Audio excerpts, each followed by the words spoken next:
Jeff never saw him on campus. When he asked if they could go to Sam's house, Sam shook his head quickly. "My dad would beat me," he said flatly. Jeff didn't press further. Weeks passed. The days felt lighter. Jeff laughed, quietly, awkwardly, but it was real. Sam listened to him. Sam remembered things about him. Sam didn't look at him like something wrong. Then one day, Sam wasn't there. The rock was empty. The creek flowed on, indifferent. Jeff waited, then he went home. That night, the news played softly in the background as his parents ate dinner. Authorities recovered the body of a young boy from the creek near the local school. Officials believe the child drowned weeks ago. Jeff's fork slipped from his hand. The screen showed a photo.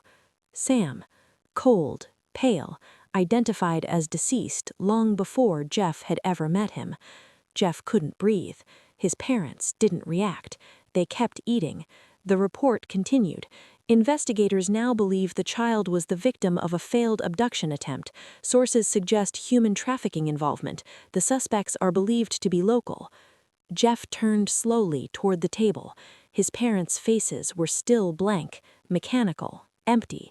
Memory flooded in, things he had never questioned, locked doors, late-night visitors, strange men who never looked at him, his parents' careful behavior around police, the way they never showed affection, never anger, never fear.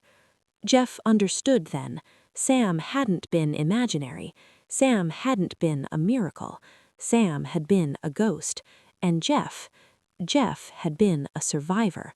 He remembered now, buried beneath years of enforced silence, being taken years ago, the cold van, the screaming boy beside him, Sam, the escape attempt, the creek, the fall. Sam hadn't made it. Jeff had. They kept Jeff, not to sell, but to sacrifice. A child in the house, proof of normalcy, a scapegoat. If questions were asked, Jeff would be the explanation, the broken kid, the weird one, the one no one would believe. That night, Jeff went to his room and packed quietly. At the creek the next day, he stood where Sam used to sit. "I won't forget you," he whispered. The water rippled. For the first time, Jeff wasn't alone, and somewhere behind him, far too late, the house realized its scapegoat was gone.